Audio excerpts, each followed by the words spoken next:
Hello friends, എല്ലാവർക്കും സ്വാഗതം പുതിയ വീഡിയോയിലേക്ക്. ഇന്ന് ഞാൻ വന്നിട്ടുള്ളത് വെറും 15 മിനിറ്റിൽ തയ്യാറാക്കിയെടുക്കാൻ പറ്റുന്ന നല്ല സ്പോഞ്ച് ആയിട്ടുള്ളൊരു കേക്കിൻ്റെ റെസിപ്പി ആയിട്ടാണ്.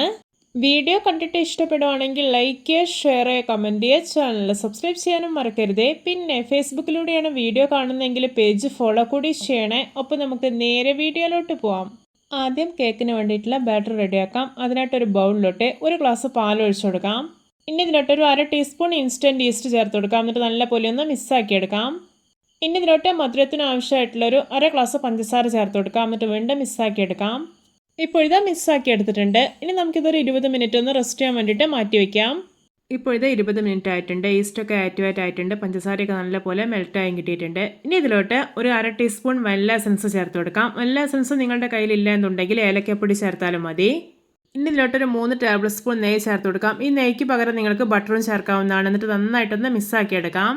ഇനി ഇതിലോട്ട് മൈദ ചേർത്ത് കൊടുക്കാം. ഞാനിവിടെ ഈ ഒരു ഗ്ലാസ്സിൽ 2 ഗ്ലാസ് മൈദയാണ് എടുത്തിട്ടുള്ളത്. ആദ്യം 1 ഗ്ലാസ് മൈദ ചേർത്ത് കൊടുക്കാം. എന്നിട്ടൊന്ന് മിക്സാക്കി എടുക്കാം. ഈ മൈദയ്ക്ക് പകരം നിങ്ങൾക്ക് ഗോതമ്പ് പൊടി ചേർത്തും ഈ ഒരു കേക്ക് ഉണ്ടാക്കിയെടുക്കാവുന്നതാണ്. ഇനി ബാക്കിയുള്ള 1 ഗ്ലാസ് മൈദ കൂടെ ചേർത്തിട്ട് വീണ്ടും മിക്സാക്കി എടുക്കുകയാണ്. ഇപ്പോൾ ഇത് നല്ല പെർഫെക്റ്റ് ആയി തന്നെ മാവ് മിക്സാക്കി എടുത്തിട്ടുണ്ട്. കൈകൊണ്ട് കുഴച്ചെടുക്കേണ്ട ആവശ്യമൊന്നുമില്ല. ഇതുപോലെ സ്പാച്ചുല ഉപയോഗിച്ചിട്ട് നന്നായിട്ടൊന്ന് മിക്സാക്കി എടുത്താൽ മതി. ഈ ഒരു ബാറ്ററിൻ്റെ കൺസിസ്റ്റൻസി എന്ന് പറയുന്നത് ഓവർ ടൈറ്റ് ആവാനും പാടില്ല, എന്നാൽ ഓവർ ലൂസായി പോവുകയും ചെയ്യരുത്. ഇനി ഇതൊരു 1 അവർ റെസ്റ്റ് ചെയ്യാൻ വേണ്ടിയിട്ട് അടച്ചു വയ്ക്കാം. ഇപ്പോൾ ഇത് 1 അവർ ആയിട്ടുണ്ട്. മാവ് കണ്ട നന്നായിട്ട് തന്നെ പൊങ്ങി കിട്ടിയിട്ടുണ്ട്. ഞാനിവിടെ ഒരു കേക്ക് ടിന്നിൽ ഓയിൽ നന്നായിട്ടൊന്ന് സ്പ്രെഡാക്കി എടുത്തിട്ടുണ്ട്. ഇനി ഒരു ബാറ്റർ മുഴുവനായിട്ടും ഇതിലോട്ട് ഒഴിച്ചു കൊടുക്കാം. ഇനി ഇതിൻ്റെ മേലെ ഒരു സ്പാച്ചുല ഉപയോഗിച്ചിട്ടൊന്ന് ലെവൽ ചെയ്ത് കൊടുക്കാം. ശേഷം കുറച്ച് നെയ്യൊന്ന് ഇതിൻ്റെ മേലേക്ക് ഇട്ട് കൊടുക്കുന്നുണ്ട്. ഈ നെയ്ക്ക് പകരം നിങ്ങൾക്ക് ബട്ടറും യൂസ് ചെയ്യാവുന്നതാണ്.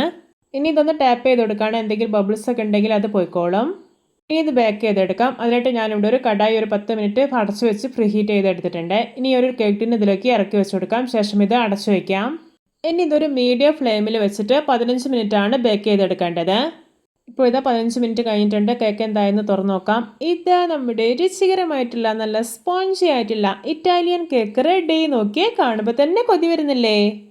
ഇത് കാണാൻ തന്നെ എന്തൊരു ഭംഗിയാണല്ലേ. കാണുന്ന പോലെ തന്നെയാണ് കഴിക്കാനും അടിപൊളി ടേസ്റ്റിയാണ്. ഇതിൻ്റെ പുറമേയൊക്കെ നോക്കിയാൽ നന്നായിട്ട് മുരിഞ്ഞാണ് ഇരിക്കുന്നത്. ഉള്ളൊക്കെ നല്ല സ്പോഞ്ച് പോലെയാണ്. അപ്പോൾ ഓവനോ ബീറ്ററോ ഒന്നും ഇല്ലാതെ വെറും ഒരു കടായിൽ എത്ര സിമ്പിളായിട്ട് നമ്മൾ ഈ ഒരു ഇറ്റാലിയൻ കേക്ക് ഉണ്ടാക്കി എടുത്തിട്ടുള്ളതല്ലേ.